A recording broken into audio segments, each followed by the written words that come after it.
बाप सोडून, अरे बाप सोडून आजीतला बाप तुम्ही केला आणि संघाच्या मोदीला साथ तुम्ही दिला. काल तुम्ही मेले उद्याही मरणार, अरे काल तुम्ही मेले उद्याही मरणार. फक्त लक्ष तुमचं मलिद्यावर, अर्थो तुमच्या जिंदगानीवर.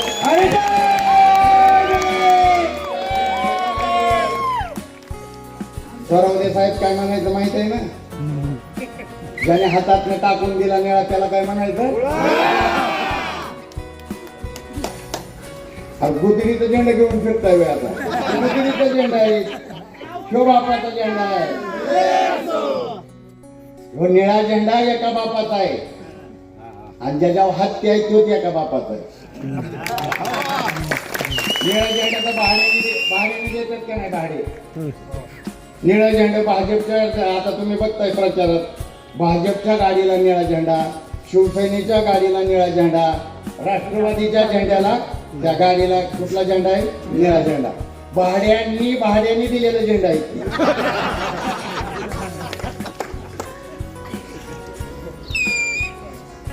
रशीदबाईंनी या ठिकाणी सांगितलं की भंडाऱ्याच्या पोटनिवडणुकीत बाबासाहेबांना बोरकरांनी हरवलं. बरोबर आहे ना? हरवलं. बोरकराच्या अवलादी आज बी आहेत, पण त्या बोरकर जो बाबासाहेबांच्या घरी पाणी भरायला होता, त्या बोरकराला 25,000 देणारा माणूस कोण होता? या अजित पवारा बरोबर जो प्रफुल्ल पटेल आहे, या प्रफुल्ल पटेलच्या बापाने बाबासाहेबांचा पराभव केलेला आहे 25,000 रुपये देऊन. आणि ती ज्यावेळेस त्यांनी सांगितलं ना की बाबासाहेबांनी त्याचा सत्कार केला, पण बाबासाहेब तिथं काय म्हणलं होतं माहितीये का? हत्ती जरी बसला ना तरी गाढवापेक्षा नव्हता.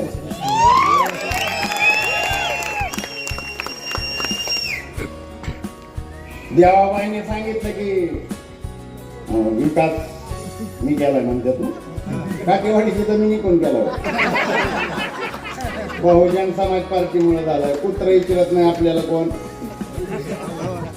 बीएसपी नसल्यावर कोण आहे? बहुजन समाज पार्टी जर नसती आणि हत्तीचं तिकीटच नसतं तर काय झालं असतं? कुत्र विचारलं नसतं. आणि कोण विचारत होता अगोदर? मी सदाफुले साहेबांनी सांगितलं की मी नगराध्यक्ष पदाला उभा होतो आणि 2 नंबरची मतं घेतलेत. डिपॉझिट कुणाचं जप्त केलंय माहितीये का? शरद पवारांच्या पार्टीचं. आणि दुसरं कोणाचं माहितीये का? मोदीच्या भाजपाचं. आणि माझ्या लिखीच्या विरोधात भाजपचा उमेदवार होता. मतं किती मिळाल्यात माहितीये का त्याला? 60.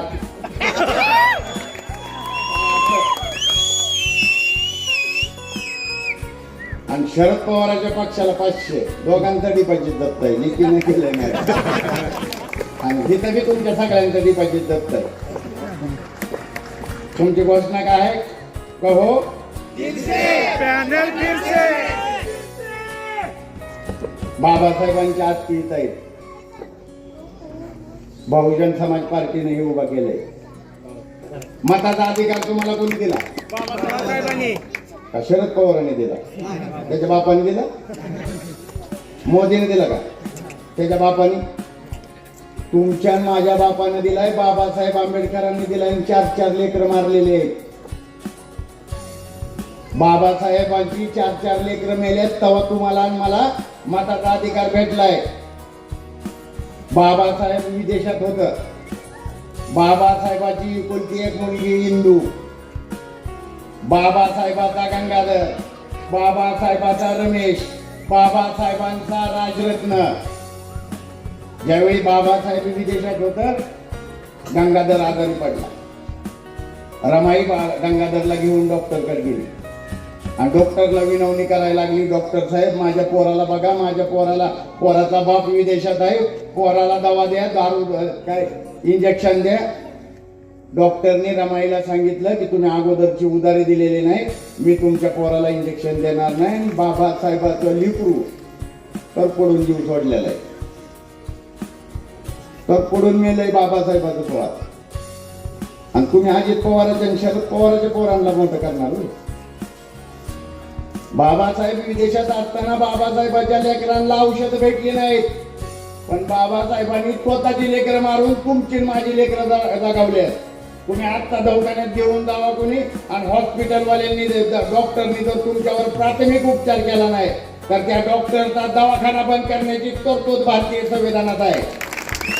स्वतःची मारलीत ना, तुमची माझी जगावली. बाबासाहेब देशात होत. बाबासाहेबांचा सगळ्यात लाडका राजरत्न गेला. राजरत्नाचा देह रमाईच्या मांडीवर होता, आणि बाबासाहेब अशा हाताची गरी घालून यारदारे मारत होते.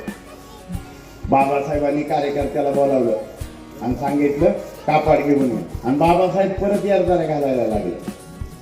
आणि रमाईच्या लक्षात आलं बाबासाहेबांनी कार्यकर्त्याला कापड आणायला लावलंय, पण पैसे दिले नाही. बाबासाहेबांकडे 2 पैसे नव्हतं स्वतःच्या लेकराला दफन करायला.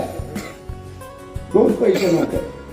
रमाई उठली, त्यातनं साडी काढली, साडीचा पदर फाडला, आणि त्या पदरात राजरत्नाला गुंडाळला आणि भाईखळ्याच्या भाजी मार्केटमध्ये दफन केलेलं आहे. आणि ह्यो रमाईचा त्याग आपण आता त्यांच्या पायाला विकणार आहे. पवाराच्या पायाला, मोदीच्या पायात विकणार आहे. बाबासाहेबांनी सगळ्यात जास्त जर भेट दिली असेल तर तुमच्या या सोलापूरला दिली.